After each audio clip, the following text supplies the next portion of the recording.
Tidy up a little bit here. Button needs fixing. Maybe. See if I can get some people in here.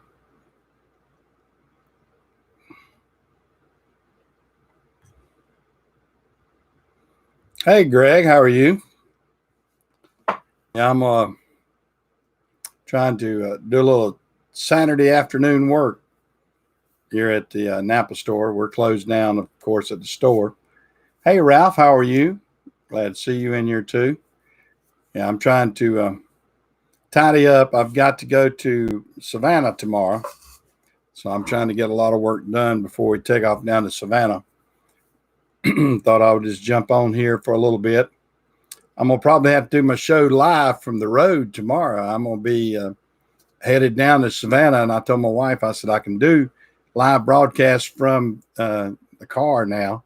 So I may try that tomorrow if the reception is good and everything. I'm gonna try that early in the morning. But I thought I'd get out here this afternoon, kind of chat a little bit too, before I take off down to Savannah. We got some business expansions down there. We got an opportunity we got to check out. So we're hopefully maybe expanding our routes down there a little bit. We're like everything else. Well, hey, EVT, staying busy at the airport, I suppose.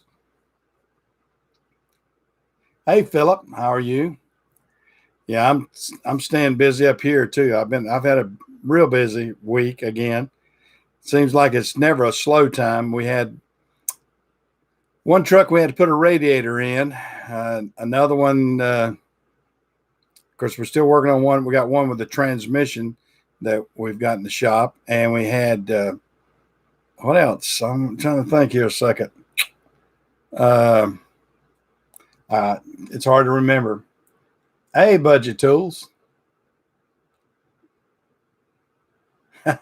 No, I'm not going to do that Uber Freight. I'm afraid I'm any kind of expansion is going to be with me. Is going to be with FedEx. I'm just not into. Hey, Ponka, how are you?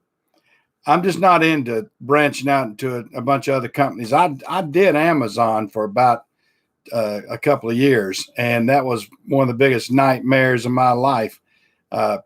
Some of these companies, some of these companies just don't, in my opinion, know how to run it. And FedEx does a real good, excuse me, FedEx does a real good job of keeping everything consistent and manageable.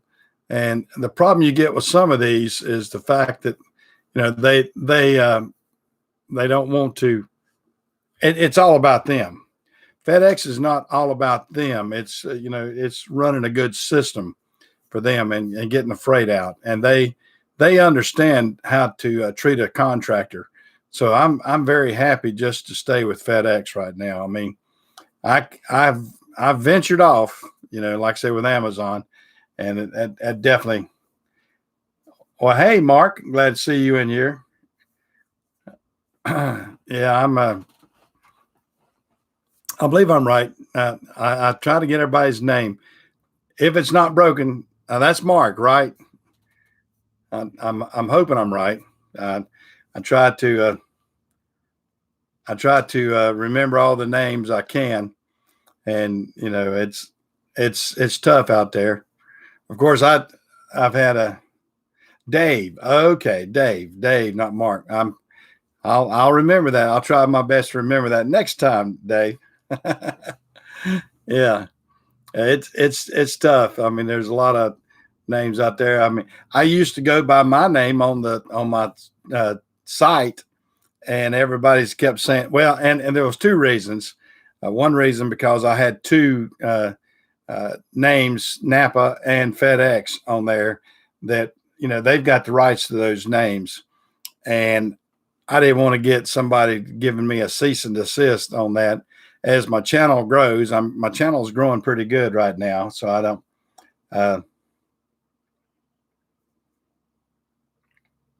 That's all right. That's all right, Dave. I'm no on here when I get it.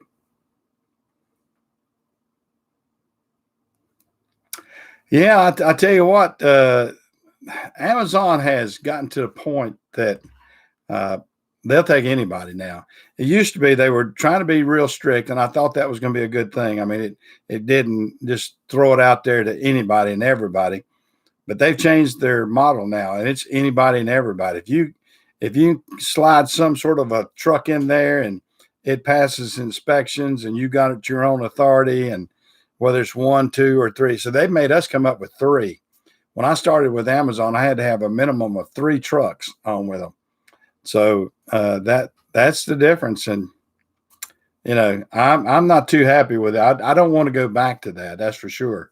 And the way they got their pay set up and everything else, it was really funky. I mean, the pace was regular. I mean, I'll let me back up on that. But the uh, way they issued or tendered their loads got worse and worse and worse. And now they're trying to do a guarantee regional type thing. And I've got a hey Blake, how are you? I need to put Blake in as a moderator too. I like to get all the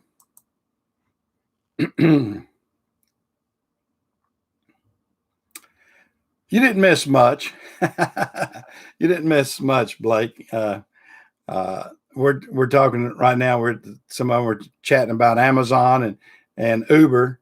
Of course, I've not tried Uber. Don't want to because I feel like it's probably too much like Amazon. Hey Tim, how are you? Yeah, but all that being said, you've got to you got to pick your battles, I guess, that you want to fight out there and join and whatever. And Uber and Amazon are just not two that I want to be associated with. Not right now. I mean, there's a lot of there's well, like I said, I know it's sort of a all my eggs in one basket type situation with FedEx, but I've been with them 33 years, so I feel comfortable with them, and I feel good that I'm not being screwed over on anything. That's the other thing too. I mean, you can get to some of these companies and you'll feel screwed over real quick. Hey, this trucker's life. I really appreciate all the new subscribers I'm getting, and I'm gonna click you in there too as a moderator, so I can remember you. And I try to. I like getting the ones that are like that, and then I can see all the ones that are repeat customers, I guess you might say, and are repeating on the line here. So yeah, going back to the others, I mean, they're trying. Uber Freight and Amazon both, in my opinion, are uh, they're grabbing at a little bit of everything they can out there to get the drivers and promise them some things, and I'm just it's just like I said, it's just not a place I want to be at right now.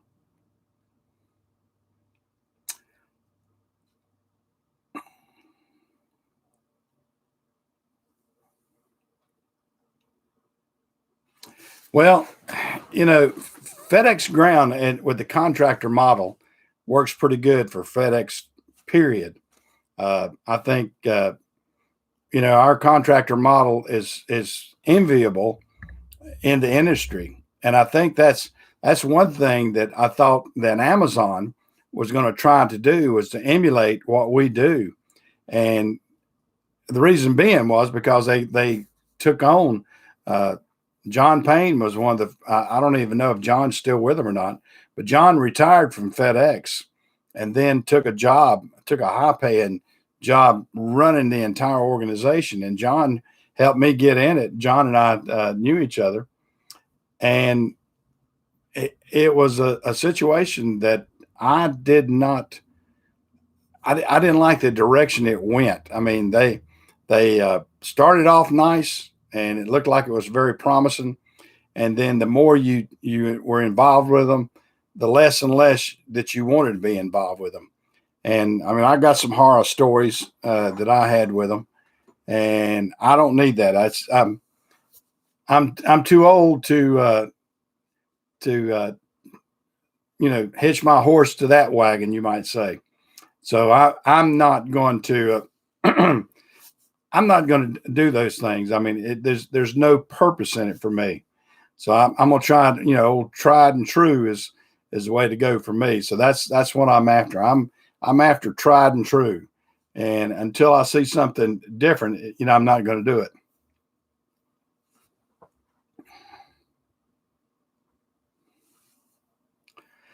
Yeah. Hey, Nick. I'm doing pretty good. Doing pretty good. I couldn't stay up as late as y'all last night. I had to, I had to get a couple of hours sleep. You and CP and all of them, that y'all were hanging last night. I just I had to budget my time and my sleep a little bit. I stayed in it till about midnight, but then I had to get out of there and get a little rest. Of course, I had drivers started calling me at 2:00, so I got about 2 hours sleep, and then a driver called, and then lay down, slept a little bit more, and 2 hours later another driver called, and then 8:00 in the morning the drivers called. So I had to do a lot of different budgeting of my time there, budgeting of my sleep. I mean, it can be hairy sometimes trying to get enough sleep and keep these bags out from underneath my eyes.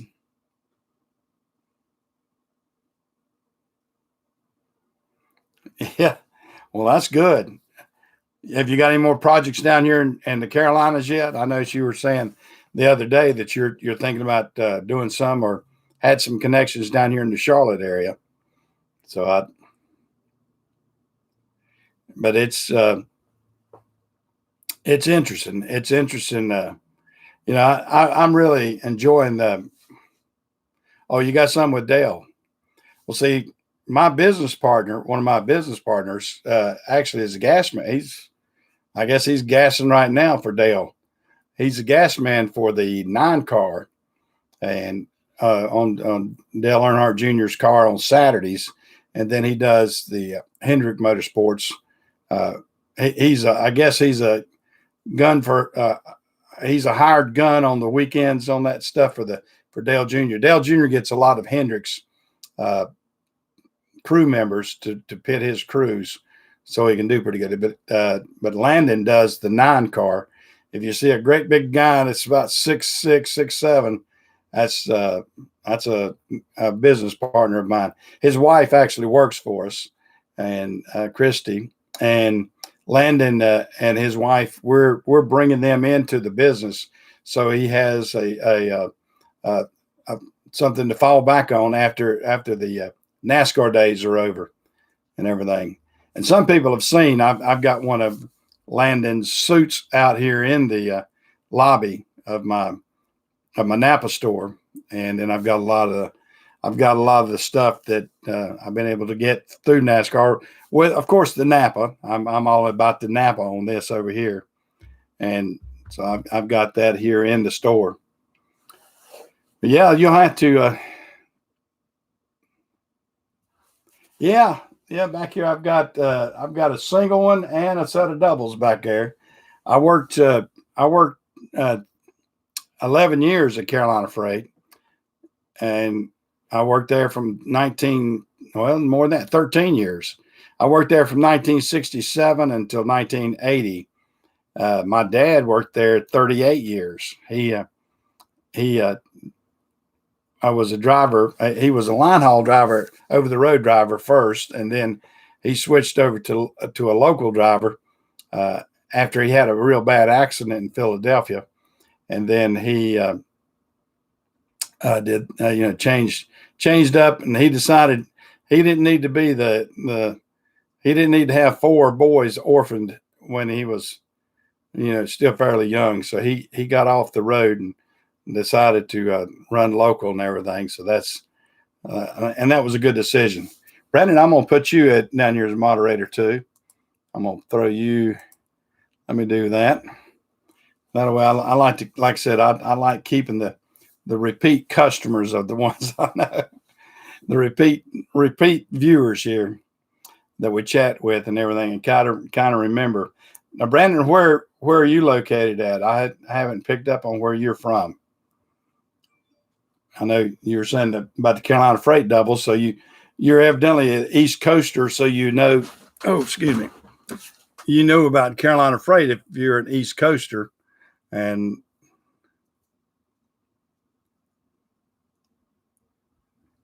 I'm gonna try to. I'm trying to grow this channel. It's growing on me a little bit.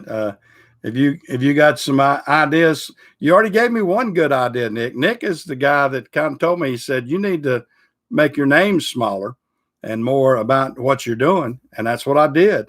And that part is helping.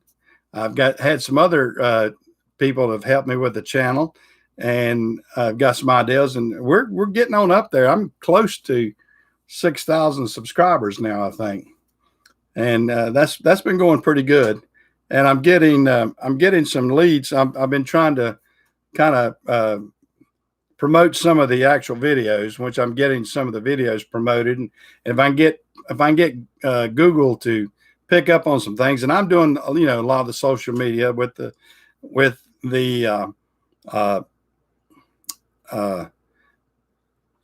Twitter and all the rest. Oh, you're from Kansas.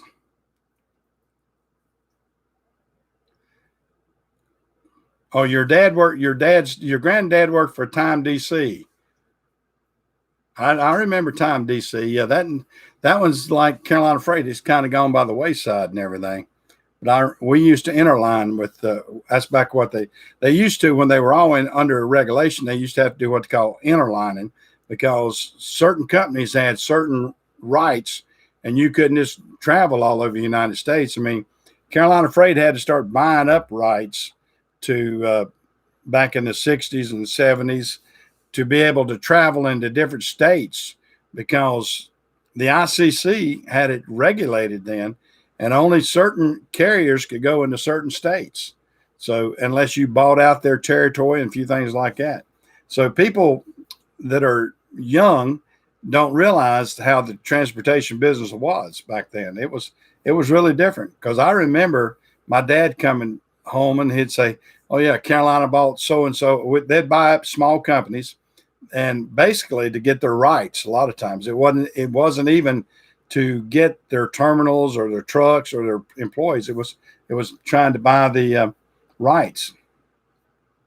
Oh, okay. You lost your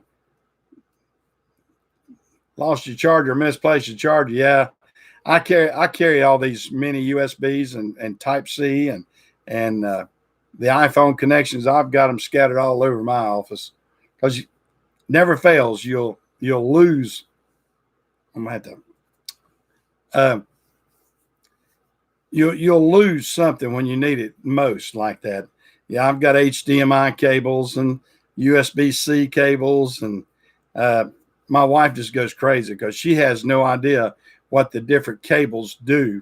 So, I try to keep a good, basically I got a plethora of wires and connections, and, SSDs and USB ports and HDMI and HDMI Type 2, and, just all kind of everything. So it's a mess.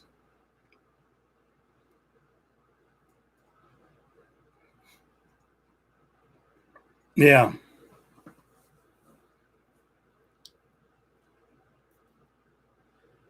Chris just put out a new video. Oh, did he? Oh, okay. I hadn't seen Chris in here yet. Yeah, when we're talking about Chris, we're talking about Outcast. I was hoping to see Chris in here.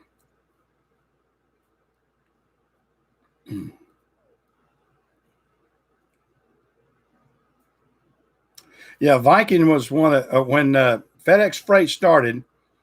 It was American Freightways, Viking, and was it Wilson? They bought out Wilson Transport too, I believe.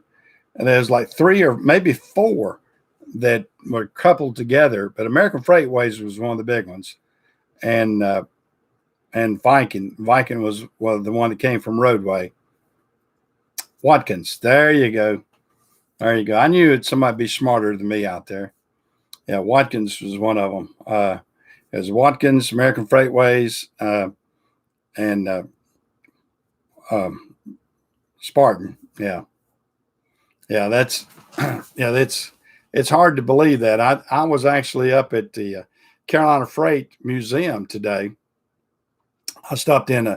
A friend of mine runs that for the Beam family, and I was up there viewing all the old trucks and taking some pictures of that. I'm going to do a video on that because one, it promotes my hometown here, and two, I just like I like trucks and different things like that. So it's pretty neat.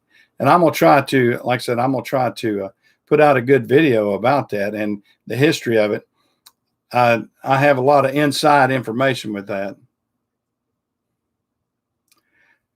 Yeah, and Viking, I don't know where Viking actually started. They, like I said, that was Roadway package. Well, Roadway, when it was just totally Roadway, they started RPS as a side venture, and somehow or another they bought up Viking, and there was another company too along with Viking. I can't remember what it was, but they did that, and then they had the Roberts Express and a couple of the logistic things, and they made a company called Caliper back in the 90s, and what they did, they broke it all away from Roadway, because what they did, at that time I had a bunch of Roadway stock, and they split our stock. They split it apart, rather, and we could keep so much of Spartan and so much of Roadway, and if we didn't want to, we could keep it all either in Roadway or all in the new company. But they gave us, by the split, it was like a 2-for-1 split. They gave us one share of Roadway for every two of the other what we had, and it did pretty good. Unfortunately, I sold mine too quick. Well, I don't know how you measure it, but my Roadway stock shot way up. I should have kept it for a while, and then after they got merged with Yellow, then it all went bottomed out. So I would have lost out on that too. But it's sort of like today's stock market. It's up and down. It's up and down.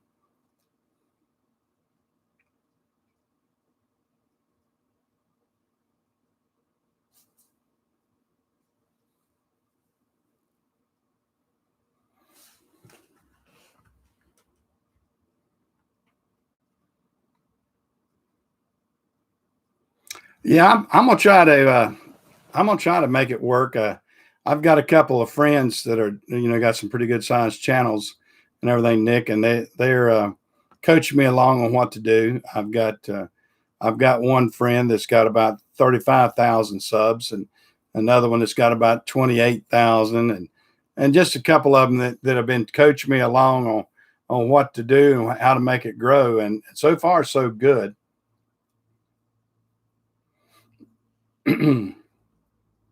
Oh God, Roadway Yellow has been having that. They haven't even paid into the pension plan for years, and they were in debt to the Teamsters pension plan, and got it so they didn't even have to pay into the pension for a while. So it was a mess over there, and they really hurt Teamsters, and I've not been in the union since 1980. So I just get hearsay evidence or hearsay of what's going on with that. And most of the guys that are Teamsters, and I worked with most of them down at Carolina Freight, their retirement is really shot to wad. What they thought they were going to get and what they're getting has not been one and the same. That's for sure. Well, and the freight business, since that, like I said, and this was going back to the regulation days, it was a tough row to hoe back then. And then deregulation came in, and then deregulation killed the Teamsters, what it did, in my opinion, because you had all these companies that could do the same thing that the Teamsters companies were doing at a lesser price, and they didn't have to compete with all the pensions and everything, because it was growing so almost exponentially within those within Teamsters, that I didn't see how it was going to be sustainable. Hey, Kevin, how are you? Glad to see you jump in here. But you know, it's deregulation has its good points and it's got its bad points. And you're on your way to Phoenix. Yeah, by the time I get to Phoenix, Glenn Campbell sang about that. Yeah, by the time I get to Phoenix, she'll be waking. I believe that's what it says. But I'll not try to entertain y'all by singing. I can tell you that. I don't think you want to hear me sing right now. But deregulation in itself. Okay. Well, you get back, and so you're working tonight at the airport tonight, are you?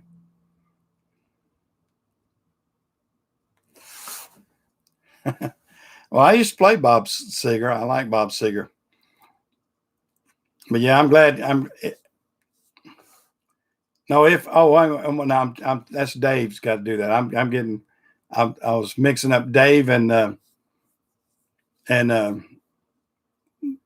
little boy that works down at the airport. Yeah, Dave, well, listen to me on your radio then, if you can. Just put it on radio, and we'll chit chat out here, and you can maybe hear some things that we're talking about.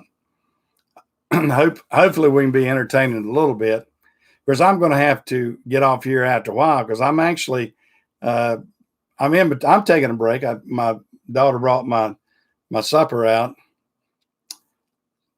Yeah, EDFT. Everyday Fleet Tech.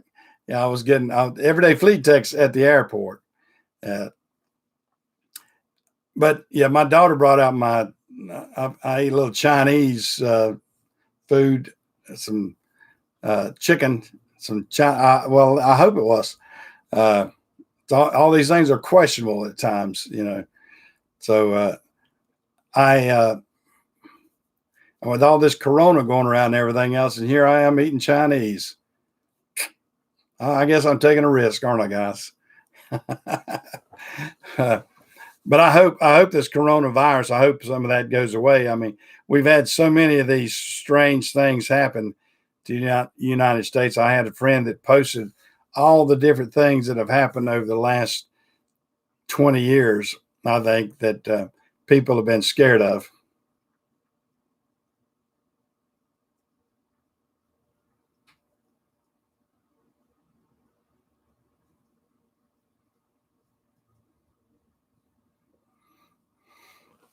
Okay, Nick, we'll try to chat and everything, see what we can do.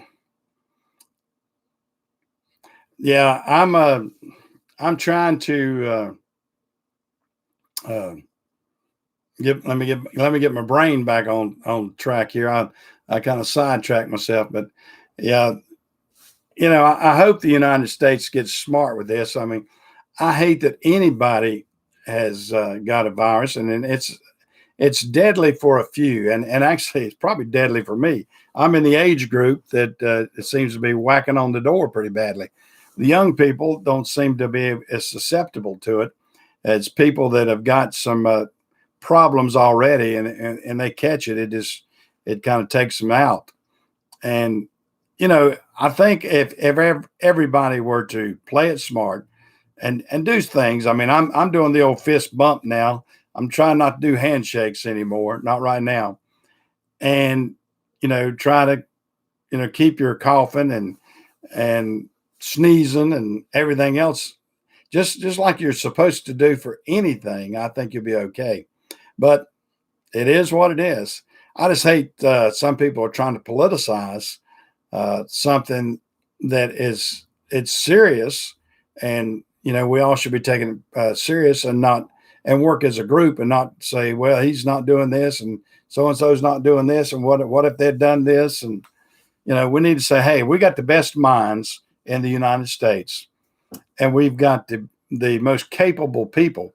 Now it does harken back to saying we need to bring things back to the United States. When you go in there and you see your supply chain is being shut down because you got too much coming from China, you need to reevaluate the United States.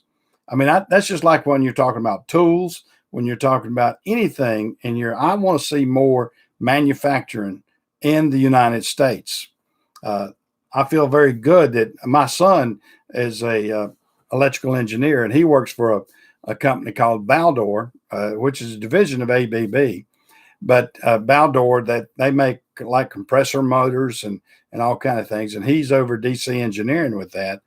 And I'm real proud that he's got a job that is, they're actually manufacturing things here in the United States, and there's not many of that, not many companies like that. I mean, Snap-on Tools is, a big, 90% of theirs is made in the United States.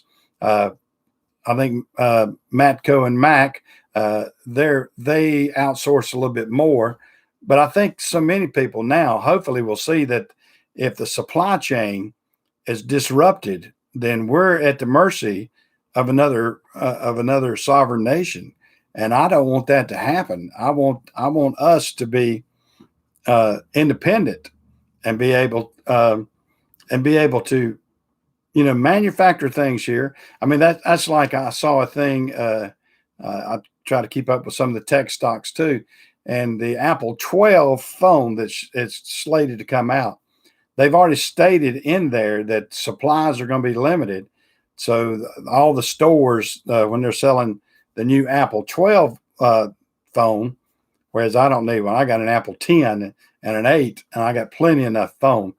But anyway, getting back to them, their supply chain has been disrupted tremendously because of all the manufacturing coming out of China.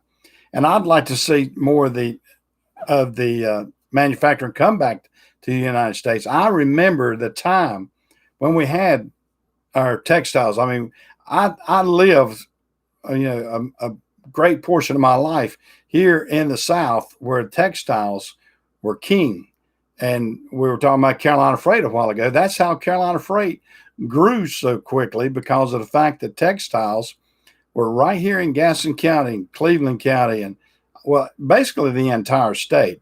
There was a mill in just about every small town, big town, everything in North and South Carolina. So we were here in the cotton belt South, or whatever you want to call it. The cotton mills were close by. Every facet of that was right here in the South, and it's gone. Same way with furniture. The furniture manufacturing was king right up above me here in Hickory, North Carolina, and that's gone. And Thomasville, you used to hear about Thomasville and Hickory, and I used to have a lot of friends that worked in furniture factories, cotton mills, and even and all that promoted transportation in this area. And right now, our transportation is back to, well, people ask me all the time, say, well, what do you haul in FedEx trucks? And I tell them, in short, that we get all the boxes that get dropped off the ships on the West Coast get shipped to the East Coast. And all the boxes that get dropped off the ship on the East Coast get shipped back to the West Coast. I mean, the nation right now is flooded with warehouses. I mean, warehouse after warehouse after warehouse. And yeah, I mean, you are talking about the medical mask and everything. I saw where Vice President Pence was touring 3M, and they're really cranking up and doing as much as they can. But even as big as they are, they can only get so much. They can only boost their manufacturing points so much. I mean, if you're at max capacity already, somebody coming in and say, make more, just ain't gonna make it happen. If you're working 3 shifts and your production is as high as it can be, that's where you're stuck. So unless you have a line where you can divert somewhere, you can't do it. But getting back to the manufacturing,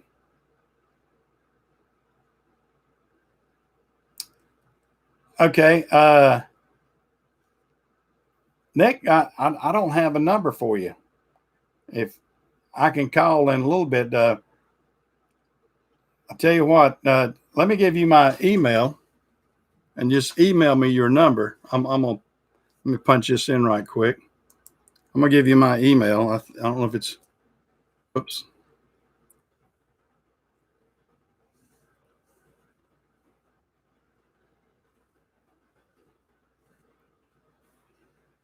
Yeah, email me some info, Nick, and I'm gonna be getting off here in just a little bit anyway, and I'll give you a call. But guys, I guess I'm kind of talked out about that tonight. But I'm gonna be online tomorrow morning. I'm gonna be back on tomorrow morning at 9 o'clock. But and we got to remember tonight is when we change the clocks up. So 9 o'clock in the morning will be 8 o'clock at the old time.